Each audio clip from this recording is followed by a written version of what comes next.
사무엘상 8장 1절에서 9절 말씀입니다. 사무엘상 8장 1절에서 9절 말씀을 제가 봉독하겠습니다. 사무엘이 늙음에 그의 아들들을 이스라엘 사사로 삼으니 장자의 이름은 요엘이요 차자의 이름은 아비야라. 그들이 브엘세바에서 사사가 되니라. 그의 아들들이 자기 아버지의 행위를 따르지 아니하고 이익을 따라 뇌물을 받고 판결을 굽게 하니라. 이스라엘 모든 장로가 모여 라마에 있는 사무엘에게 나아가서 그에게 이르되 보소서, 당신은 늙고 당신의 아들들은 당신의 행위를 따르지 아니하니 모든 나라와 같이 우리에게 왕을 세워 우리를 다스리게 하소서 한지라. 우리에게 왕을 주어 우리를 다스리게 하라 했을 때에 사무엘이 그것을 기뻐하지 아니하여 여호와께 기도하매 여호와께서 사무엘에게 이르시되 백성이 내게 한 말을 다 들으라. 이는 그들이 너를 버림이 아니요 나를 버려 자기들의 왕이 되지 못하게 함이니라. 내가 그들을 애굽에서 인도하여 낸 날부터 오늘까지 그들이 모든 행사로 나를 버리고 다른 신들을 섬김같이 내게도 그리하는도다. 그러므로 그들의 말을 듣되 너는 그들에게 엄히 경고하고 그들을 다스릴 왕의 제도를 가르치라. 아멘. 자, 오늘부터 다시 사무엘상 말씀을 보겠습니다. 자, 그동안 이스라엘 백성들은 하나님 말씀을 버리고 자기 마음대로 살다가 원수 블레셋으로부터 오랫동안 고통과 어려움을 당했습니다. 자, 그런데 7장 말씀에서 사무엘을 통해서 다시금 그들은 하나님 말씀을 들었습니다. 그동안 전해진 말씀을 듣지 않다가 이제는 백성들이 하나님 말씀을 들었습니다. 그래서 백성들이 미스바에 모여서 하나님을 그동안 하나님 버리고 우상을 섬기다가 이것을 회개했습니다. 자신들의 죄를 돌이켰습니다. 그리고 하나님께 간절하게 기도했습니다. 예배를 드렸습니다. 그리고 하나님 말씀을 듣고 순종하기 시작했습니다. 자, 그래서 이스라엘 백성들이 미스바에 모여 예배를 드렸습니다. 그런데 원수 대적 블레셋이 들었단 말이에요. 이 소식을. 그들이 미스바에 모였다. 그래서 군대를 모아서 쳐들어왔습니다. 그때 어떻게 이 원수 블레셋을 이길 수 있었겠습니까? 자, 먼저는 이스라엘 백성들이 하나님께 온전한 번제, 바로 예배를 드렸습니다. 자, 그리고 두 번째는 하나님께 부르짖어 기도했습니다. 여러분, 만약에 그때 블레셋이 무서워서 타협했더라면 어떻게 되었겠습니까? 계속해서 그들은 블레셋의 종로로 타고 살았을 겁니다. 더 이상 그들은 블레셋에서 절대로 벗어날 수 없었을 겁니다. 자, 성도 여러분, 자, 우리 삶도 마찬가지입니다. 문제를 만났을 때에 쉬운 세상적인 방법들이 많습니다. 자, 그런 방법들로 해결하려고 하면요, 앞으로도 계속해서 그렇게 해야 됩니다. 그러면 계속해서 일은 더 꼬입니다. 문제는 더 커집니다. 어려움은 더 깊어집니다. 그렇기 때문에 그동안 이스라엘 백성들이 이렇게 해왔기 때문에 블레셋으로부터 이 고통에서 벗어날 수 없었던 겁니다. 자, 그런데 이제 더 이상 타협하지 않습니다. 하나님만 바라보면서 그들은 예배를 드리고 기도했더니 하나님께서 우레를 발했습니다. 기적으로 역사하셔서 블레셋을 무찔러서 미스바에서부터 센까지 블레셋 사람들 다 무찔렀습니다. 그래서 그때 비석을 세웠죠. 하나님께서 여기까지 도우셨도다. 에베네셀의 하나님. 이것이 이가보 시대에서 에베네셀 시대로 바뀌는 그런 놀라운 역사가 일어났다는 말입니다. 저와 여러분들 삶 가운데서도 하나님께서 여기까지 도우시는 에베네셀의 은혜를 누리실 축복합니다. 아멘. 그러면 하나님께서 어떤 사람을 도우시겠습니까? 그냥 아무나 다 에베네셀 하나님을 도우시겠습니까? 바로 어려움이나 문제가 찾아왔을 때에 뒤로 물러서는 게 아니라 더욱더 하나님 앞에 달라붙어 있는 사람을 하나님 도우십니다. 온전한 번제, 바로 여러분들 이 자리에 와서 예배를 드리지 않습니까? 하나님 바라봅니다. 주님, 저의 예배를 받아주십시오. 이 예배 자리에 나오시고 간절하게 하나님의 도우심을 찾습니다. 주님, 주님의 도우심 없이는 살아갈 수 없습니다. 그렇게 간절하게 기도하고 하나님을 찾는 사람을 하나님은 도우십니다. 저와 여러분들 올 한 해도 이 온전한 예배의 자리에, 이 자리를 가장 소중하게 여기셔야 됩니다. 내 인생에서 가장 복된 자리로 여기셔야 됩니다. 그래서 이 자리에 나와서 하나님 앞에 간절하게 하나님을 찾고 구하고 기도하심으로 올 한 해 더욱더 도우시는 하나님의 은혜를 많이 누리시기를 축복합니다. 아멘. 자, 성도 여러분, 이제 이스라엘 백성들의 삶이 달라졌습니다. 복이 임하지 않았습니까? 자, 그러면 어떻게 해야 됩니까? 더욱더 하나님을 의지해야 되지 않습니까? 은혜와 복을 받았는데 더욱더 하나님을 잘 섬겨야 되는데, 이런 놀라운 은혜와 역사를 경험한 이스라엘이요, 8장에서는 도무지 이해할 수 없는 요구를 하고 있습니다. 지금 하나님께서 사무엘을 통해서 직접 다스려주고 계신데, 이스라엘 백성들이 세상 나라처럼 지금 세상의 왕을 요구하고 있습니다. 여러분, 지금 이 요구가 얼마나 어리석고 잘못된 모습인지 모릅니다. 지금 이런 모습은요, 마치 우리 자녀들에게 좋은 재료와 비싼 재료, 아주 건강에 좋은 것을 해서 음식을 만들어 줬더니 그것 버리고 길가에 파는 그 불량식품을 달라고 사달라고 막 땡깡을 부리는 것과 똑같은 모습이란 말이에요. 여러분, 이스라엘은요, 국가가 아닙니다. 이스라엘은 국가가 아닙니다. 이스라엘은 하나님께서 예배하도록 하기 위해서 택하신 예배 공동체입니다. 이스라엘은 나라가 아닙니다. 그래서 지금으로 말하면 교회입니다. 교회. 이스라엘은 큰 교회, 하나의 교회입니다. 자, 그렇기 때문에 세상처럼 왕이 나라와 백성의 주인이 되어서 다스리는 게 아니라 하나님께서 친히 왕이 되셔서 나라와 백성을 다스리고 보호하시고 공급해 주시고 지켜주시는 바로 그런 공동체입니다. 자, 그래서 교회처럼 서로 간에 계급이 없습니다.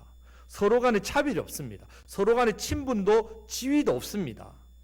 왜냐하면 하나님이 왕이시고 나머지 다 백성이란 말이에요. 권세 잡은 자가 없기 때문에 그렇습니다. 그래서 나라도 없고 세금도 없습니다. 군복무도 없습니다. 하나님께 예배하고 예물을 드리기만 하면 됩니다. 자, 여러분, 그러면 사사시대 어떻습니까? 그때는 왕이 없었습니다. 그래서 세금 내라고 괴롭히는 사람도 없지요. 이렇게 이상적으로 보면 지금 사사들이 나라를 다스릴 때가 가장 좋습니다. 그런데 여러분, 전쟁이 그때 일어나면 어떻게 됩니까? 전쟁이 일어나면 하나님께서 다 싸워주십니다. 그냥 백성들은 모여서 하나님을 찬양하고 나팔을 불면 됩니다. 그러면 하나님께 예배드리고 기도하면 하나님께서 역사하셔서 지금 7장에 나오는 블레셋처럼 다 물리쳐 주시고 이기게 해주신단 말입니다. 왕벌을 보내고 우레를 발하고 비와 우박과 번개를 치고 그렇게 해서 전쟁을 이기도록 하셨습니다. 이렇게 전쟁 때에는 하나님께서 대리자로 세운 사사를 통해서 역사하시고 재판이 일어날 때는 또 사사를 통해서 다 해결해 주셨단 말입니다. 자, 그런데 여러분, 만약에 사사가 잘못되면 어떻게 되겠습니까? 하나님이 세운 사사가 잘못되면 그때는 하나님 직접 나셔서 해결해 주셨단 말입니다. 자, 그렇기 때문에 가장 이상적인 정치 형태가 바로 사사시대였습니다. 그런데 문제는요, 이 예배 공동체에 있어서 치명적인 문제가 한 가지가 있습니다. 이런 이상적인 공동체가 치명적인 문제가 한 가지 있는데 바로 그것이 죄 문제란 말이에요. 죄 문제. 그래서 사사시대에는요, 죄를 짓지 않으면, 비록 죄를 짓잖아요. 우리가 죄를 짓고 회개하면, 하나님 앞에 진정으로 회개하기만 하면요, 언제나 태평성대를 누렸단 말이에요. 그렇게 태평이 있으면서 재판과 전쟁을 대비할 수 있는 이 나라, 이 공동체가 바로 이스라엘입니다. 자, 그렇기 때문에 왕이신 하나님만 잘 섬기고 말씀대로 순종하는 삶만 잘하면요, 가장 강력하고 가장 평화롭고 가장 복되고 가장 풍성한 나라가 바로 이스라엘입니다. 이스라엘. 그런데 여러분, 여기서 우리가 신앙적으로 인격적으로 성숙해야 되는 이유가 있습니다. 사람이요, 아무리 좋은 것이 주어져도요, 성숙하지 않으면요, 그것이 좋다는 것을 인식하지 못합니다. 쉽게요, 어린아이들을 보시면 잘 압니다. 그 어린아이들이 가치가 얼마나 수준이 높습니까? 그렇게 수준이 높지 않습니다. 참된 가치를 잘 모릅니다. 여러분, 하나님 말씀이 보배입니다. 내가 하나님 말씀이 보배입니다 라고 여러분들 앞에 말씀드리면 어떤 분들은 진짜 보배인 것을 알지만 어떤 분들은 말로만 그냥 보배입니다 이렇게 했나요? 왜? 내가 하나님 말씀이 보배라는 것을 어떻게 알 수 있습니까? 복 있는 사람은 말씀대로 살면서 하나님의 은혜와 역사를, 말씀의 역사를 경험하기 때문에, 깨닫기 때문에 압니다. 하나님 말씀이 보배입니다. 혹여나 내가 말씀대로 살지 않고 있는데 그러면 하나님 어떻게 하십니까? 사랑하는 자를 연단하시잖아요. 환경이나 사람이나 상황으로 연단하시면 깨닫게 되는 거죠. 하나님 말씀이 보배라는 것. 그러면 그 깨닫는 은혜가 있다는 말입니다. 어쨌든 반드시 깨닫고 알아야만 말씀이 진짜 보배라는 사실을 알 수 있습니다.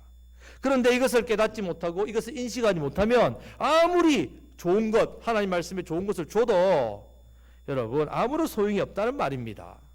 자, 그렇기 때문에 올해도 우리가 말씀 순종 잘 하셔서 신앙생활 열심히 잘 하셔서 그래서 믿음이 자라고 성숙되셔서 정말 하나님께서 내게 주시는 가장 좋은 것이 무엇인지 그것을 붙들고 살아가시기를 축복합니다. 성숙해야 성숙.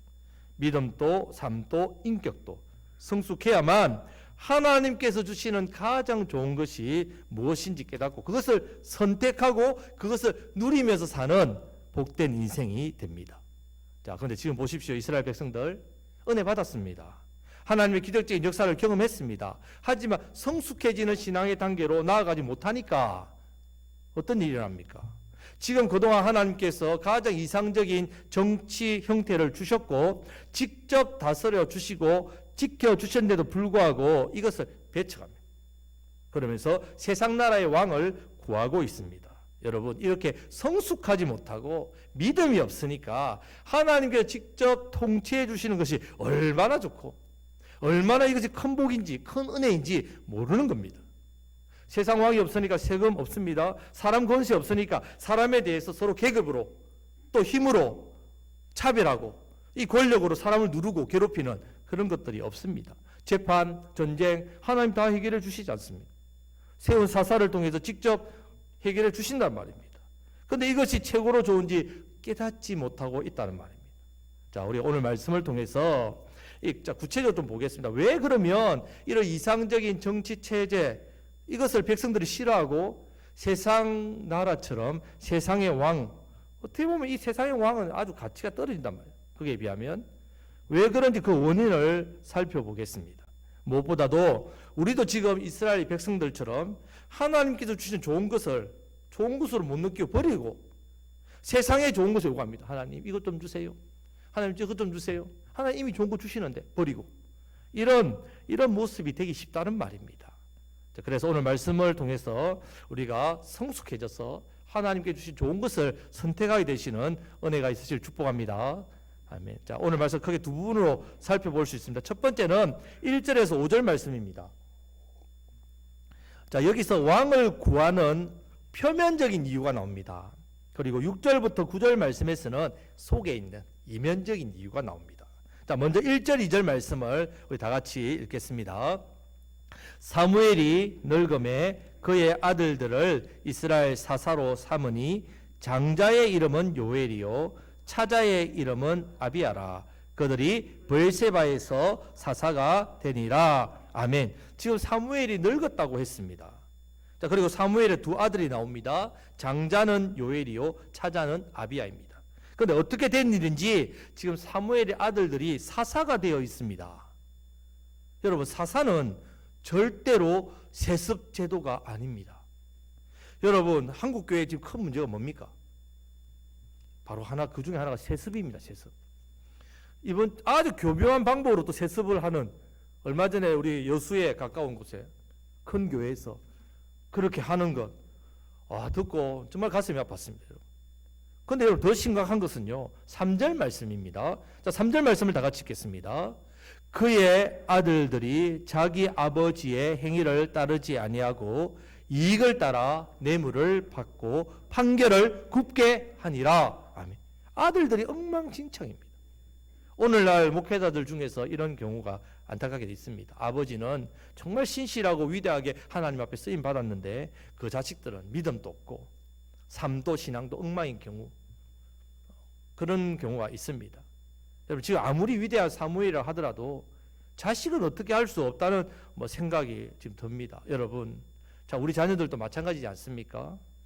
정말 자녀는요 진짜 오직 하나님 은혜밖에 없습니다.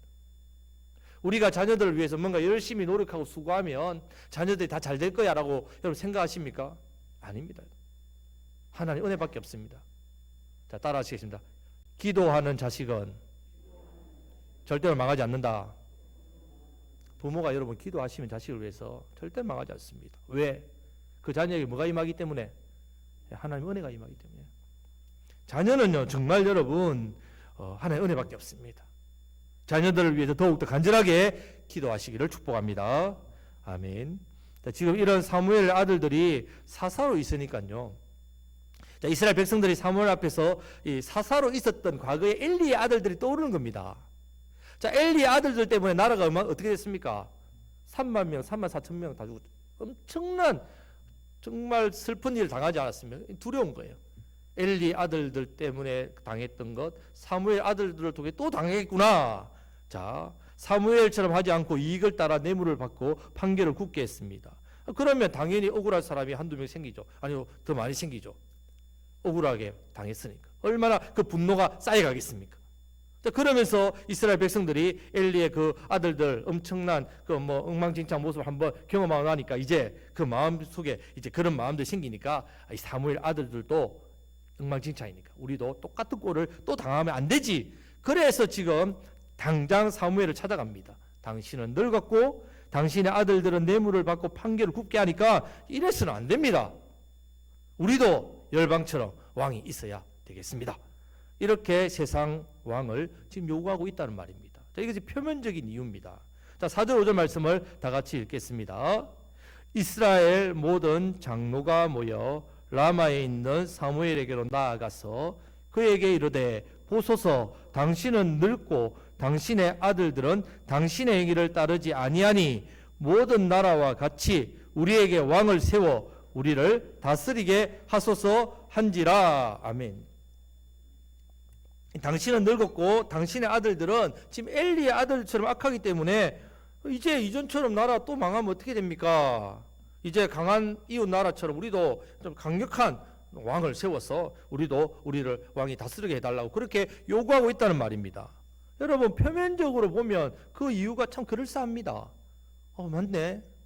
하지만 사실은요, 세상 나라처럼 왕이 다스리지 않으니까 나라가 어려움을 당한 게 아닙니다. 자, 첫 번째 문제는 뭐였습니까?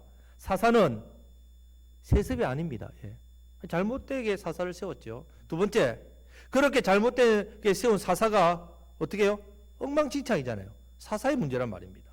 그럼 이 문제를 해결하기 위해서 어떻게 해야 됩니까? 세상 왕을 구할 것이 아니라 먼저는 하나님께서 기뻐하시는 사사가 누굽니까? 그런 사사를 세워달라고 기도해야 됩니다. 두 번째는 잘못되게 세워진 이 사사의 이들 사무엘 아들들을 끌어내리든지 아니면 어떻게 됩니까? 그들이 회개하고 다시 바른 모습으로 서도록 해야 됩니다. 성도 여러분, 자, 우리가 성숙하지 않으면 이런 문제가 생긴단 말이에요. 쉽게 이 문제에 대한 분별력이 생기지 않습니다. 문제는 보이는데, 문제는 심각한데 그 문제의 원인을 정확하게 잘 모른단 말입니다. 잘못 파악한단 말이에요. 자, 잘못 파악하면 어떤 일이 나냐? 그것을 끝나는 게 아닙니다. 내가 이 문제를 해결하기 위해서 기껏 고민하고 노력하고 애쓰고 힘을 다하지만 그래서 만든 생각이 해결 방법이 잘못됐다. 잘못된 해결 방법으로 하니까 결국 문제는 더 심각해진다는 말이에요. 자, 여러분, 자, 올 한 해 우리 삶 가운데 여러 가지 많은 문제와 어려움들이 분명히 찾아옵니다. 찾아오게 돼 있습니다. 눈앞에 일어납니다. 자, 그때 자, 우리가 이 많은 문제와 어려움들을 어떻게 이기느냐? 자, 이것을 이기기 위해서 우리가 먼저 해야 될 것이 이기는 힘을 키워야죠. 능력을 갖춰야죠. 어떤 기술을 갖춰야죠. 아니란 말입니다. 바로 따라하시겠습니다. 성숙해야 됩니다. 우리는 영적인 존재란 말이에요. 우리 하나님 말씀을 듣는 사람이기 때문에 우리 영이 살아있기 때문에 성숙해야 됩니다. 무엇보다도 이 신앙과 믿음이 성숙해야 됩니다. 한마디로 신앙생활을 잘 하셔야 됩니다. 특별히 말씀과 기도 생활에 더욱 힘써야 됩니다. 예배를 통해서도 마찬가지고 뿐만 아니라 내 삶에서 또 이 가정에서 하나님 말씀을 가까이 하셔야 됩니다. 순간순간 하나님 바라보시면서 기도하셔야 됩니다. 기도 생활에 힘써야 된다면, 자, 말씀과 기도로 거룩해집니다. 우리 영은 말씀과 기도로 성숙해집니다. 그래서 말씀 신앙 갖춰야 된다면, 자, 성숙해지면 문제를 정확하게 파악됩니다. 문제가 정확하게 보입니다. 그래서 가장 좋은 방법을 어떻게 해요? 선택할 수 있습니다. 무엇보다도 하나님께서 내게 주시는 것이 좋은 것인 것을 깨닫게 됩니다. 하나님께서 내게 주신 것이 좋은 것인 걸 깨닫고 또 무엇이 좋은지를 알고 그것을 하나님 앞에 구하는 그런 모습이 됩니다. 구하면 받지요. 풍성히 누리게 된다는 말입니다. 자, 올 한 해 더욱더 성숙하심으로 무엇이 좋은 것인지, 무엇이 최고인 것인지 깨달으시고 하나님께서 우리에게 주시는 이 은혜와 복이 얼마나 귀하고 감사한지 더욱더 풍성히 누리시기를 축복합니다. 아멘. 자, 이렇게 잘못된 것을 요구하는 이스라엘 백성들에 대해서 사무엘은 성숙한 사람이죠. 어떻게 하고 있느냐? 자, 6절 말씀을 다 같이 읽겠습니다. 6절 말씀입니다. 우리에게 왕을 주어 우리를 다스리게 하라 했을 때에 사무엘이 그것을 기뻐하지 아니하여 여호와께 기도하매. 아멘. 자, 사무엘 자신의 마음은요, 이스라엘 백성들이 요구하는 것을 기뻐하지 않았습니다. 왜냐하면 사무엘은 어릴 때부터 기도해서 나라를 세워나갔단 말이에요. 그런데 이제 왕을 세워달라 하니까 마음이 어떻겠습니까? 평생 자기의 수고, 자기의 헌신, 자기가 노력한 것을 생각할 때에 감정적으로 마음으로 도무지 견딜 수 없는 이스라엘 백성들 요구 아닙니까? 지금 사무엘의 나이나 위치나 어떤 권위를 볼 때에 백성들의 잘못된 요구를요, 그들 앞에서 분노할 수 있습니다. 그들의 잘못을 지적하고 책망하면서 다시는 그런 요구를 하지 못하도록 자신이 가지고 있는 이 권위와 힘으로 백성들을 강제적으로 누릴 수 있습니다. 하지만 사무엘은 그런 자신보다 하나님의 마음을 더 생각하고 있습니다. 이 중요합니다. 그래서 마음은 그것을 기뻐하지 않지만요, 하나님께 물으면서 기도하고 있습니다. 성도 여러분, 이것이 바로 성숙한 사람의 모습이고 성숙한 사람의 자세이고 태도입니다. 비록 내 감정, 내 마음, 내 노력, 내 수고, 내 헌신을 볼 때는 내 마음을 격동시키는 일이지만 그 앞에서 가장 좋은 것이 무엇인지 하나님의 뜻을 구하고 있습니다. 성도 여러분, 그렇기 때문에 우리가 성숙해야만 이 문제 해결에 있어서 좋은 것을 알고 내가 선택할 수 있습니다. 올해도 더욱더 말씀과 기도로 성숙해지시기를 우리 주님의 이름으로 축복합니다. 아멘. 그랬더니 하나님 대답이 무엇인가 하면 7절 말씀입니다. 7절 말씀을 다 같이 읽겠습니다. 여호와께서 사무엘에게 이르시되 백성이 내게 한 말을 다 들으라. 이는 그들이 너를 버림이 아니요 나를 버려 자기들의 왕이 되지 못하게 함이니라. 아멘. 자, 이것이 바로 이스라엘 백성들이 요구하는, 왕을 요구하는 이면적인 이유, 속에 있는 진짜 이유죠. 자, 표면적 이유는 그렇습니다. 사무엘 늙었습니다. 당신 늙었죠. 그리고 당신 아들들 세습으로 잘못된 세운 이 사사 행위가 악합니다. 그래서 나라 불안하니까 세상 나라 왕 세워주십시오. 자, 이렇게 요구하는 것이지만 그들의 속의 마음 뭐라고요? 하나님이 자신들의 왕이 되지 못하게 하기 위해서. 한마디로 하나님 나 왕 되는 거 싫어요. 하나님 우리 왕이 시킨 거 싫습니다. 한마디로 하나님을 버리고 있습니다. 여러분, 하나님께서 지금 이들의 본래 악한 의도를 모르시겠습니까? 하나님 아시지요? 다 아시죠. 그런데 기도하는 사무엘에게 백성들 요구 다 들어주라 이렇게 이야기합니다. 그러시면서 하시는 말씀이 내가 보기에는 백성들이 사무엘 너를 버린 것 같느냐? 아니다. 나를 버린 것이다. 나를 버린 것이다. 이렇게 말씀합니다. 자, 이어서 8절 말씀도 마찬가지입니다. 다 같이 읽겠습니다. 8절 말씀입니다. 내가 그들을 애굽에서 인도하여 낸 날부터 오늘까지 그들이 모든 행사로 나를 버리고 다른 신들을 섬김같이 내게도 거리하는도다. 아멘. 그럼 왜 이스라엘 백성들이 하나님을 버리겠습니까? 성도 여러분, 우리가 성도인 우리는요, 중요한 사실 한 가지 있습니다. 바로 성도인 우리는요, 언약 백성입니다. 언약, 계약 백성입니다. 언약이란 약속이란 말입니다. 자, 이 말이 무슨 뜻인가 하면요, 자, 하나님께서 무조건요 우리의 왕이 되셔서 우리를 지키시고 보호하시고 돌보시고 복 주시고 이런 놀라운 방법으로 은혜와 복을 주시고 다스려 주시고 지켜 주시는 게 아니란 말입니다. 무조건 반드시 한 가지 조건이 있습니다. 언약, 약속. 그것이 무엇인가 하면요, 바로 우리가 하나님을 나의 왕으로 인정할 때입니다. 하나님을 나의 왕으로 인정해야 됩니다. 언약이라면 언약. 하나님을 나의 왕으로 인정하지 않으면요, 하나님께서는 우리를 지켜주지 않습니다. 왕으로 다스려 주지 않습니다. 이것이 바로 언약이라는 계약입니다. 그래서 우리가 하나님을 왕으로 모시고 하나님을 사랑하고 하나님 말씀에 순종하고 그렇게 살려고 노력할 때 하나님 우리를 다스려 주시고 지켜 주시고 우리 원수와 싸워 주시고 우리 대적의 대적이 되어 주신다. 가장 대적 중에 대적이 마귀. 이 원수 마귀를 막아 주시고 마귀가 우리에게 주는 환난, 고난, 문제들을 오지 못하도록 막아 주신다면 왕이시니까. 자, 그런데 이스라엘 백성들이 출애굽할 때는 그들이 하나님과 언약을 맺습니다. 뭐라고 하냐? 하나님만 섬기겠습니다. 하나님만 유일신입니다. 하나님만 우리의 왕 되십니다. 그렇게 맹세합니다. 다짐합니다. 그리고 가나안 땅에 왔습니다. 그런데 가나안 땅에 와보니까 문제가 있습니다. 하나님보다 재미있는 게 더 많아요. 얼마나 많이. 세상 즐거움이 넘쳐납니다. 그들이 광야에서 태어난 사람, 광야에서 볼 때는 하나님 외에는 보이지 않았는데 광야를 벗어나서 세상에 오니까요. 와서 보니까 세상은요. 하나님 없어도 너무너무 잘 사는 겁니다. 하나님 왕으로 안 모셔도요. 세상께 얼마나 풍성하고 좋은지. 그래서 하나님께서 가나안 땅에 들어가면 모두 다 진멸. 얼마나 어떤 사람이 잔인하지 않습니까? 하지만 이것 때문이란 말이에요. 이렇게 다 심판하라고 하셨지만 그들이 주저한 이유가 이 때문입니다. 세상 즐거움. 세상 좋은 것. 그래서 세상에서 잘 사는 사람들은요. 하나님을 잘 섬기지 않습니다. 왜 그렇습니까? 돈 있죠. 세상 좋은 거 다 누리고 있으니까 하나님 앞에 나오지 않습니다. 돈 맛을 보면요. 돈을 주인으로 섬기죠.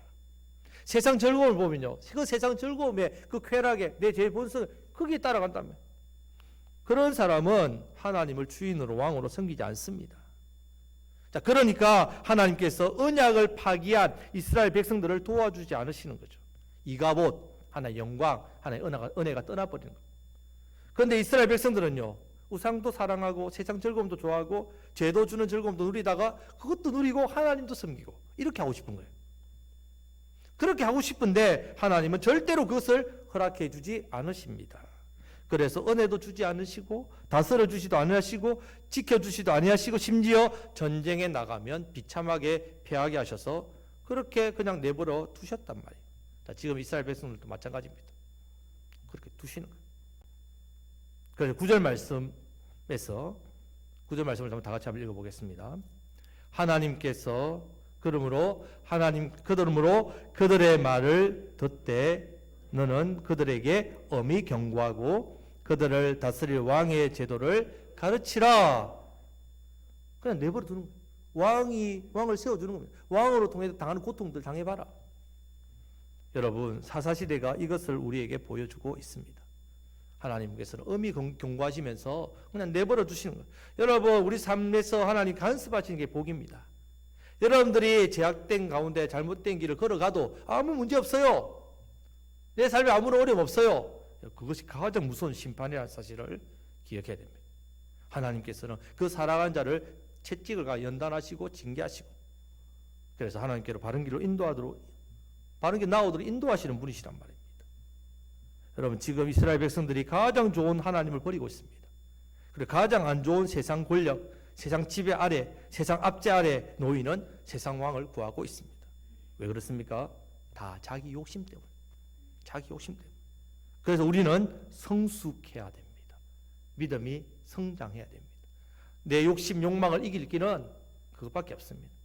믿음이 성장해야 됩니다. 성도 여러분, 말씀 순종하고 하나님과 관계가 바로 되면요. 하나님 말씀대로 살면 이렇게 이상적인 정치 형태, 완벽한 것도 없다는 말이에요. 이것을 이스라엘 백성들도 잘 압니다. 누려봤기 때문에. 하지만 그들의 욕심이 앞서니까, 그들의 죄악의 욕망이 앞서니까, 세상 것 우상 놓지 못하니까 결국 하나님을 버리는 그런 정말 어리석은 행동을 한다는 말이에요. 우리는 성숙해야 됩니다. 그래서 하나님께서 나의 왕으로 나와 가정을 다스려 주시고 지켜주시는 것이 가장 좋은 것이고 복된 것입니다. 이렇게 고백하시기를 축복합니다. 말씀을 맺겠습니다. 하나님께서는 우리의 왕이십니다. 우리가 성숙해야만 하나님께서 나의 왕이 되신 것이 가장 좋습니다. 하나님 나의 왕이 되셔서 나를 다스려 주시고 나를 지켜주시고 나에게 은혜와 복을 주시는 게 내가 가장 복됩니다. 이것을 깨닫게 된다면 성숙했어야 됩니다.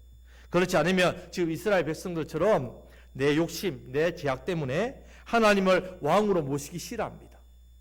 하나님께서 왕이 되셔서 내 삶에 복을 주시는 거 바라지만 세상 즐거움 그것도 놓지 못하니까 여러분 하나님 무조건 나와 우리 가정을 다스려 주시고 복 주시고 그렇지 않습니다. 기억하셔야 됩니다. 언약입니다. 언약. 우리는 언약 백성이란 말입니다. 반드시 하나님을 나의 왕으로 인정할 때 이 은혜가 있습니다. 하나님을 나의 왕으로 인정하시기를 축복합니다. 올 한 해 세상의 좋은 것을 나의 왕으로 삼지 마십시오. 세상의 헛된 것을 나의 힘으로 삼지 마십시오. 그것이 나에게 복인 줄, 그래서 그것을 하나님께 요구하면서 왕이신 하나님을 버리지 마시기를 바랍니다.